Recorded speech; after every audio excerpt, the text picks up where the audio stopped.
Guys, आप लोग का कहना था कि आपको कुछ ऐसा टॉपिक पढ़ा दिया जाए जो बोर्ड्स में भी काम आए और आपका नीट में भी काम आए। तो छोटा सा एकदम सिंपल सा टॉपिक है न्यूरॉन नाम का, जो लगभग हर साल बोर्ड में न्यूरॉन से कोई ना कोई सवाल पूछे ही जाते हैं। नीट बेस में बहुत ही ज़्यादा फाइन क्वेश्चन पूछे जाते हैं, बहुत ही ज़्यादा छोटी छोटी बातों पर ध्यान देकर क्वेश्चन बनते हैं। ठीक है, तो आप ध्यान से सुनिए, आपको आज ही पूरा टॉपिक समझ में आ जाएगा। देखिए, आपका जो ये नर्वस सिस्टम है, आपकी बॉडी में जितने भी लाइफ प्रोसेसेस हैं, जितने भी फिजियोलॉजिकल सिस्टम्स हैं, उसमें जो नर्वस सिस्टम है वो आपका कंट्रोल एंड कोऑर्डिनेशन वाले चैप्टर में आता है। कंट्रोल एंड कोऑर्डिनेशन का मतलब होता है कोई ऐसा आपकी बॉडी का पार्ट है या कोई ऐसा आपकी बॉडी का सिस्टम है जो कि पूरी बॉडी को, पूरी बॉडी की लाइफ प्रोसेसेस को कंट्रोल भी कर रहा है, कोऑर्डिनेट भी कर रहा है। ठीक है, तो हम बेसिकली ह्यूमन में दो टॉपिक पढ़ते हैं, nervous system and endocrine system. तो नर्वस सिस्टम मतलब हमारा जो पूरा नर्वस सिस्टम है, जिसमें ब्रेन, स्पाइनल कॉर्ड, सारे नर्व्स आती हैं, वो पूरा नर्वस सिस्टम की जो स्ट्रक्चरल और फंक्शनल यूनिट है वो है आपकी न्यूरॉन। आपको पता है आपकी बॉडी की फंक्शनल और स्ट्रक्चरल यूनिट का नाम होता है सेल।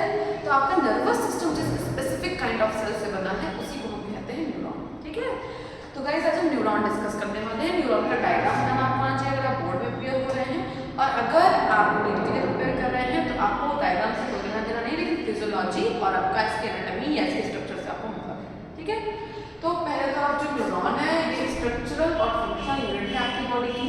इसका बहुत छोटी सी बात है कि आपकी बॉडी की लॉन्गेस्ट सेल है। ठीक है, लॉन्गेस्ट सेल आपकी बॉडी की है, ये लंबी होती है, धागे जैसे फिलामेंटस काइंड ऑफ सेल है, लंबी सेल है, सबसे लंबी सेल आपकी बॉडी की न्यूरॉन। ठीक है, दूसरी बात जो ऑब्जेक्टिव ये 10th फॉलोकली वाली, ये दोनों ऑब्जेक्टिव है। पहला ऑब्जेक्टिव ये कि सबसे लंबी सेल है, दूसरी बात ये है जो सेकंड ऑब्जेक्टिव आपसे पूछा जा सकता है कि इसमें रीजनरेटिव पावर है, लेकिन न्यूरॉन की सेल डिवाइड नहीं करती। रीजनरेशन मतलब फूट गई है, चोट लगी न्यूरॉन को तो वो हील हो जाएगा, लेकिन न्यूरॉन एक न्यूरॉन से दो न्यूरॉन नहीं बन सकते, न्यूरॉन की सेल में डिवीजन नहीं होता है। आप लोग कमेंट में लिख के मुझे बताना कि सेल का वो कौन सा पार्ट है जिसकी वजह से सेल डिवाइड कर पाती है। तो क्या वो पार्ट न्यूरॉन में एब्सेंट है जिससे सेल डिवाइड कर पाती है? ठीक, न्यूरॉन शुरू करते हैं। ये आपका न्यूरॉन का स्ट्रक्चर है। इस न्यूरॉन के स्ट्रक्चर को हमने बना लिया है, पहले तो आप भी बनाना सीखिएगा, मैं किसी दूसरी वीडियो में डायग्राम की प्रैक्टिस भी करवा दूंगी, फिलहाल आप कॉन्सेप्ट समझिए। न्यूरॉन के बेसिकली कुछ 6 पार्ट होते हैं। 6 पार्ट में क्या होता है, इतने पोर्शन को हम न्यूरॉन का हेड बोलते हैं। ये न्यूरॉन का हेड है आपका। ठीक है, ये जो न्यूरॉन का हेड होता है इसको आप साइटॉन भी कहते हैं। न्यूरॉन के हेड को हम साइटॉन कहते हैं। साइटॉन को हम सोमा या बॉडी के नाम से भी जानते हैं, लेकिन ज्यादातर ऑब्जेक्टिव क्वेश्चंस, करीब 99% ऑब्जेक्टिव क्वेश्चंस अगर बने हैं तो साइटॉन नाम उसमें यूज किया गया, सोमा और बॉडी नहीं। इस पूरे हेड को हम साइटॉन कहते हैं। ठीक है, इस हेड के बाद एक छोटा सा जगह बचा है, इस जगह को हम कहते हैं एक्सॉन हाइलॉक या एक्सॉन हिलॉक। ये जो एक्सॉन हिलॉक होता है इसको आप न्यूरॉन की नेक कंसीडर कर सकते हैं। न्यूरॉन की नेक है इसको हम एक्सॉन हाइलॉक बोलते हैं। आपका जो एक्सॉन हिलॉक के नीचे पूरा ब्रॉड फाइबर का स्ट्रक्चर है, यहाँ से यहाँ तक का जो स्ट्रक्चर है इसको हम एक्सॉन बोलते हैं। ठीक, इस एक्सॉन की एंडिंग को अलग से कुछ किताबें लिखती है, एक्सॉन एंडिंग, भाई एक्सॉन का खत्म हो गया, एक्सॉन एंडिंग, बस इतना सा बात है। एक्सॉन एंडिंग के बाद बहुत सारे टेल काइंड ऑफ स्ट्रक्चर्स निकलते हैं, पूंछ निकली हुई न्यूरॉन की, इस पूंछ को कहते हैं टीलोडेंड्रिया। इस टीलोडेंड्रिया के एंड पर बटन्स पाई जाती हैं, गोल मटोल बटन्स पाई जाती हैं। इनको आप दो नाम से जानते हैं, साइनेप्टिक नॉब या साइनेप्टिक बटन। साइनेप्टिक क्यों कहते हैं, अगला लेक्चर होगा हमारा साइनेप्स, तब मैं आपको पढ़ाऊंगी। फिलहाल आपका स्ट्रक्चर मोटा मोटा 6 पार्ट में डिवाइडेड है। पहला है head is cyton, the neck is आपका axon hillock, this rod is known as axon and the ending is known as axon ending. These are telodendra's and ये है आपका synaptic knob या इसको synaptic button बोल सकते हैं। ठीक है, अब अगली बात ये है आपकी कुछ ऐसे है आपका ये टॉपिक कि आपको अब सबके सब पार्ट समझने हैं, और अगर ये लार्ज में आपका ज़्यादा नंबर में सवाल पूछा जाता है तो आपको हर एक पार्ट को आपको एक्सप्लेन भी करना है, तो यही पर समझते चलते हैं। ठीक है, तो आपका साइटॉन जो है, ये साइटॉन के ये जो आपका साइटॉन नाम का हेड नाम का पार्ट है का, इसके ऊपर बहुत सारे हेयर्स पाए जाते हैं, बाल पाए जाते हैं, ध्यान से देखिए बाल पाए जाते हैं। ये जो न्यूरॉन के बाल है, सॉरी आप ऐसे समझो कि साइटॉन के ऊपर पाए जाने जो बाल हैं, इनका काम क्या है, इनका नाम तो बाद में सुनो, पहले इनका काम सुनो। देखिए, आपकी बॉडी के सारे मैसेजेस को रिसीव करने का काम न्यूरॉन करता है, इतना तो जानते हैं, सिग्नलिंग ऑफ मैसेज का काम है। तो न्यूरॉन का कौन सा पार्ट है जो मैसेज को रिसीव करता है? मैं कुछ छोटा सा एग्जाम्पल देती हूँ। जैसे मान लीजिए आपको उंगली में यहाँ पर चोट लग गई है, आपके इंडेक्स फिंगर के टिप पर आपको चोट लग गई। अभी चोट का, दर्द का मैसेज आपके ब्रेन तक पहुंचा, बहुत ही तेज पहुंचा, पलक झपकने से भी तेज ये मैसेज पहुंच जाएगा, लेकिन ये मैसेज पहुंचने के लिए मैसेज रिसीव होना चाहिए कि चोट लगी, दर्द हो रहा है। ये रिसीविंग वाला पॉइंट है आपका, यहाँ से ही मैसेज आपके रिसीव होते हैं। कैसे आगे ट्रेवल करते हैं, ब्रेन में पहुंचने पर उनकी प्रोसेसिंग कैसे होती है, सब अलग टॉपिक है। इसका नाम है physiology of nerve impulse conduction. Nerve में, न्यूरॉन में मैसेजेस के जाने की जो फिजियोलॉजी वो अलग टॉपिक है। फिलहाल आप ये समझिए हेड पर जो हेयर पाया जा रहा है बहुत इंपॉर्टेंट पार्ट ऑफ न्यूरॉन है, क्योंकि यहीं पे मैसेज आपका रिसीव होने वाला है। अब आपके जो न्यूरॉन की ये जो स्ट्रक्चर है जो रिसीव करता है मैसेज, जब इनके नाम सीखते हैं ऊपर की तरफ पतले पतले हेयर्स हैं, पतले वाले हेयर्स को कहते हैं हम लोग डेंड्राइट्स। डेंड्राइट्स नीचे आप देखोगे तो पतले वाले हेयर नीचे जाकर मोटे हो रहे हैं, मोटे वाले पार्ट को बोलते हैं डेंड्रॉन। मतलब न्यूरॉन के सर पे जो बाल पाए जाते हैं ना डेंड्रॉन और डेंड्राइट कहते हो। डेंड्रॉन ओरिजिन है, ऊपर उनके डिवीजन जो है पतले पतले वो डेंड्राइट्स कहलाते हैं। जैसे थैनोस की बेटी थी ना गमोरा, वैसे ही डेंड्रॉन की बेटी है डेंड्राइट। मतलब डेंड्राइट की ओरिजिन डेंड्रॉन से हो रही, डेंड्रॉन थोड़े मोटे, डेंड्राइट थोड़ी पतली। उसके बाद आपको क्योंकि आप जानते हैं कि न्यूरॉन नाम भले स्पेसिफिक है लेकिन सेल है, एक सेल है जो स्पेशलाइज्ड हो गई है मैसेज को भेजने के लिए ब्रेन तक और ब्रेन से फिर बॉडी तक। तो आपका जैसे सेल में पानी पाया जाता था, कहते थे साइटोप्लाज्म। साइटो मतलब सेल, प्लाज्म मतलब आपका लिक्विड द्रव, समझ रहे हैं। तो आपका जैसे हर सेल में पाया जाने वाला पानी साइटोप्लाज्म होता है, तो एक स्पेसिफिक सा नाम दे दिया गया न्यूरॉन में पाया जाने वाला पानी न्यूरोप्लाज्म। ऊपर से नीचे तक ये पूरा आपका न्यूरोप्लाज्म भरा हुआ, ठीक वैसे जैसे सेल में साइटोप्लाज्म भरा रहता है। और क्या आपके साइटोन में, साइटोन में डेंड्रॉन डेंड्राइट हो गया, न्यूरोप्लाज्म तो भरा ही हुआ, वो रोटेट टू बॉटम भरा हुआ है। आपके न्यूक्लियस जो है, आपका जो ब्रेन ऑफ द सेल है, ब्रेन ऑफ द न्यूरॉन है, मतलब न्यूक्लियस आपका प्रेजेंट है साइटोन में आपका न्यूक्लियस पाया जाता है। फिर इसके बाद फिर गोल्जी बॉडी, माइटोकॉन्ड्रिया, सारे वो सारे स्ट्रक्चर हैं जो एक एनिमल सेल में या एक ह्यूमन सेल में होते हैं, सारे स्ट्रक्चर होंगे। दो स्पेसिफिक स्ट्रक्चर से आपको उनका अभी नाम सीखना, उनका काम सीखना, ये आराम से शॉर्ट आंसर में पूछा जा सकता है, ऑब्जेक्टिव में पूछा जा सकता है। दो स्पेसिफिक चीजें हैं, बाकी के सेल में जो था वो तो था, उसको नहीं पूछेगा। न्यूरॉन के पास जो खास है, न्यूरॉन स्पेशल क्यों हो, वो आपसे जरूर पूछा जाएगा। न्यूरॉन के साइटोन में दो स्पेसिफिक स्ट्रक्चर्स पाए जाते हैं। पहला है आपका नीसल ग्रेन्यूल या निसल्स ग्रेन्यूल कहते हैं, और दूसरा आपका न्यूरोफाइब्रिल्स। ये दो पार्ट आपसे पूछे जाएंगे क्योंकि खास है। नीसल ग्रेन्यूल बच्चों कोई खास चीज नहीं है, कोई स्पेसिफिक चीज है, स्पेसिफिक चीज नहीं है। ये आपका राइबोसोम और एंडोप्लाज्मिक रेटिकुलम ही है और कुछ नहीं है। आपकी जो ये आपका जो निसल ग्रेन्यूल ना, वो दो चीजों से मिलकर बना हुआ है, आरईआर और राइबोसोम। आरईआर और राइबोसोम दोनों मिलके एक साथ गुत्थी बना के बीच में राइबोसोम, चारों तरफ से आरईआर लिपटी हुई है, कहलाता है निसल ग्रेन्यूल। आपकी जो सेल्स स्पेशलाइज्ड हुई है न्यूरॉन बनने के लिए, उन्होंने अपने अंदर कोई ना कोई अडेप्टेशन लाया है। जैसे आप सब नॉर्मल बच्चे हो, नॉर्मल ह्यूमन बीइंग हो, कोई आईआईटी एडवांस निकाल लिया, किसी ने अपना नीट क्वालिफाई कर लिया, तो अब आप स्पेसिफिक हो गए, किसी फील्ड के लिए आप प्रोफेशनल होने जा रहे हैं। बिल्कुल वैसे ही न्यूरॉन का निसल ग्रेन्यूल जो होता है वो आरईआर और राइबोसोम के कॉम्पोजिशन से बना है। आपको पता आरईआर भी प्रोटीन सिंथेसिस करती है, राइबोसोम भी प्रोटीन सिंथेसिस करता है। मतलब आपका निसल ग्रेन्यूल का काम क्या है, न्यूरॉन के लिए प्रोटीन का सिंथेसिस करना, ठीक है।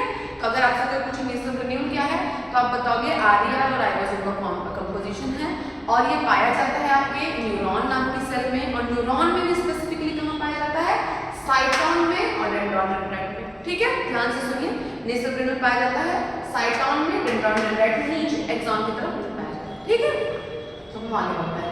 इसके अलावा न्यूरोफाइबर, न्यूरो मतलब न्यूरॉन के, फाइबर मतलब धागे या रस्सी, रस्सी ऐसी छोटी छोटी रस्सियां हैं, माइक्रोफाइबर्स एक्चुअली पाई जा रही है आपके न्यूरॉन के अंदर, नाम है न्यूरोफाइबर। इनका फंक्शन नर्व इम्पल्स कंडक्शन की फिजियोलॉजी में बताया जाएगा। इसके बाद आप आगे बढ़े, जब आप एक्सॉन देखते हो, पहली बात एक्सॉन की मेम्ब्रेन को अलग से कहते हैं, किताबें लिखती है एक्सोलेमा, कोई खास बात नहीं। जैसे नॉर्मल सेल की मेम्ब्रेन को हम कहते हैं प्लाज्मा मेम्ब्रेन, और प्लाज्मा मेम्ब्रेन का एक और नाम होता है प्लाज्मा लेमा। बिल्कुल वैसे ही एक्सॉन की मेम्ब्रेन का नाम होता है आपका एक्सोलेमा, ठीक है। अब आपकी ये जो एक्सॉन है, एक्सॉन के दोनों तरफ रेड रेड सेल्स हैं, पता नहीं वीडियो में दिख रहा है कि मैं आपको दिखा रही हूँ। ये एक्सॉन के दोनों तरफ यहाँ यहाँ यहाँ यहाँ यहाँ यहाँ ऐसे मैंने बनाएंगे रेड रेड कलर की सेल्स। रेड नहीं होती है, वो सब डायग्राम में रेड होती है। इन वाली सेल्स का नाम होता है शॉन सेल्स। शॉन सेल्स नाम है इन सेल्स का। ये जो शॉन सेल्स होती है, इनके पास कैपेसिटी होता है, ये चाहे तो एक शीट, माइलिन शीट नाम का एक कवर प्रोड्यूस कर सकती है, एक शील्ड बना सकती है। देखिए इस न्यूरॉन में शॉन सेल ने माइलिन शीट को प्रोड्यूस किया है, मैंने बगल में एक और न्यूरॉन बना दिया, सब कुछ कॉमन है, लेकिन इनकी शॉन सेल्स ने माइलिन शीट को प्रोड्यूस नहीं किया है। ध्यान से सुनिए, ये जो माइलिन शीट होती है इसको शॉन सेल प्रोड्यूस करती है। माइलिन शीट खुद में कोई सेलुलर पार्ट नहीं है, एक नॉन सेलुलर पार्ट है जो कि फैट का बना हुआ है। फैट का बना हुआ है, इसलिए इसने न्यूरॉन के एक्सॉन को मॉड्यूलेट कर दिया। जैसे जैसे कॉपर का तार होता है, आप उस पर प्लास्टिक चढ़ा के उस तार का मॉड्यूलेशन कर देते हो ना, बिल्कुल वैसे ही आप भगवान जी के तार है, ये भगवान जी के न्यूरॉन तार है भाई, ये भी मैसेज को ट्रेवल करवा रहे हैं। जैसे आप स्विच दबाते हो बल्ब जल जाता है, वैसे भगवान जी के तार है, यहाँ पर कोई स्विच ऑन हुआ, मैसेज रिसीविंग हुई और आपका काम करके बॉडी दिखाती, ब्रेन काम करके दिखाता है। तो ये जो न्यूरॉन का एक्सॉन है, इसमें माइलिनेशन का होना ना होना दोनों ही पॉसिबल है, लेकिन श्योर से जरूर होती है। ये नीट का क्वेश्चन है भाई, नीट में पूछा गया था कि माइलिनेटेड न्यूरॉन मतलब ऐसे वाले न्यूरॉन जिसमें माइलिनेशन पाई जा रही है और ऐसे वाले न्यूरॉन जिसमें माइलिनेशन नहीं पाई जा रही है, क्या डिफरेंस है। तो बच्चों को गलत करवाने के लिए ऑप्शन दिया हुआ था कि इसके पास श्वान सेल होती है, इसके पास नहीं होती। श्वान सेल दोनों के पास होती है, यहाँ पे उसका मूड बना, उसके माइलिनेशन बनाई, यहाँ पे उसका मूड नहीं बन रहा है तो उसमें माइलिनेशन नहीं बनाई। इसके इफेक्ट्स क्या होते हैं, माइलिनेशन के होने से क्या होगा, या एब्सेंट होने से क्या होगा, ये भी हम आगे लेक्चर में सिर्फ न्यूरॉन का स्ट्रक्चर सीख रहे हैं, पूरे में पूरे नंबर पाने वाला स्ट्रक्चर। तो आपका क्या है, अब आपने देखा कि आपके एक्सॉन पर बगल बगल में श्वान सेल्स पाई जा रही हैं। ये श्वान सेल चाहें तो माइलिन शीट नाम का एक कवच, एक शील्ड प्रोड्यूस करती है। कैप्टन अमेरिकन शील्ड है ये, आगे मैं आपको बताऊंगी क्यों मैंने कैप्टन अमेरिकन शील्ड बोला, क्योंकि जो माइलिन शीट है बनी भले ही फैट की है, ये रीजनरेशन और रिपेयर का काम करवाती है न्यूरॉन से। न्यूरॉन में कहीं भी चोट लग गई तो रीजनरेशन और रिपेयर के लिए माइलिन शीट वहां पर पाई जाती है, इसलिए मैंने कैप्टन अमेरिकन शील्ड बोला। लेकिन अगर श्वान सेल्स का मूड नहीं बना भाई माइलिन शीट बनाने का, तो ऐसा भी न्यूरॉन आपकी बॉडी में पाया जाता है। ठीक है, अब आगे बढ़िए।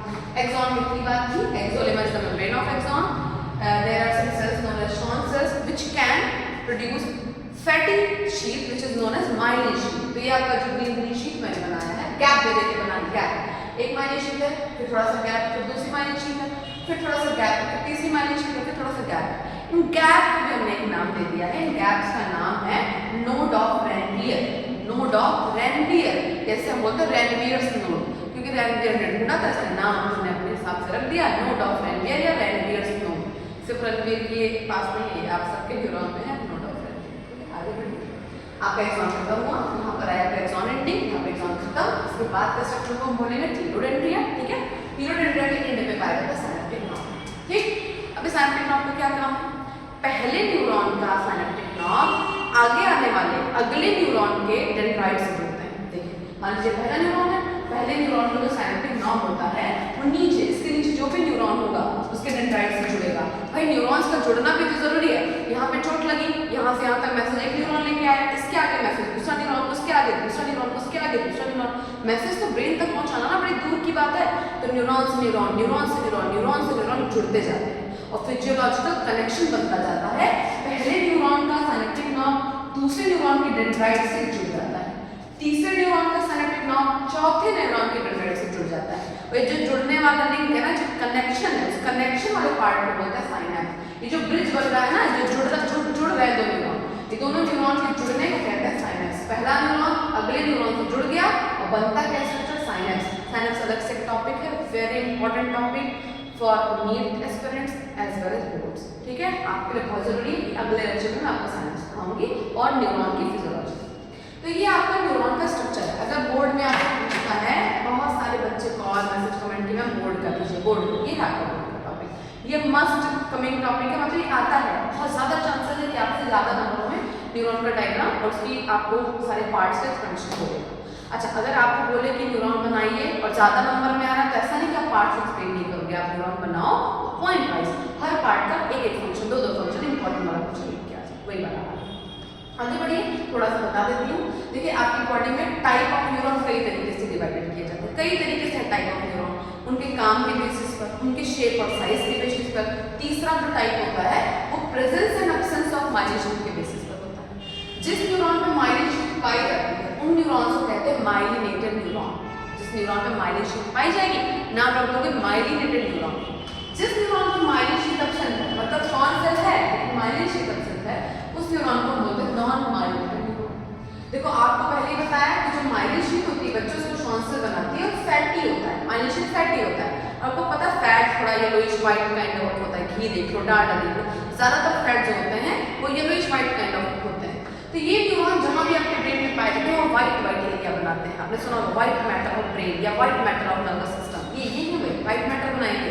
और जहाँ पर ये न्यूरॉन पाया जाएगा व्हाइट तो है नहीं बेचारे, ग्रे कलर के होते हैं। तो ये जहाँ भी नर्वस सिस्टम में पाए जाते हैं ये बनाते हैं ग्रे मैटर। Thank you. मुझे लगता है आपको टॉपिक अच्छे से समझ में आया होगा। जो भी इस टॉपिक से रिलेटेड डाउट हैं आपके, उन्हें आप कमेंट बॉक्स में डाल दो, मैं एक्सप्लेन कर दूँगी, ठीक है। बाकी अगले टॉपिक में मैं दोनों टॉपिक एक साथ कवर करूँगी। पहला आपके न्यूरॉन की फिजियोलॉजी और दूसरा आपका साइनेप्स वाला पार्ट, जो कि नीट के लिए भी बहुत इंपॉर्टेंट है और बोर्ड्स के लिए बहुत इंपॉर्टेंट है। Thank you so much.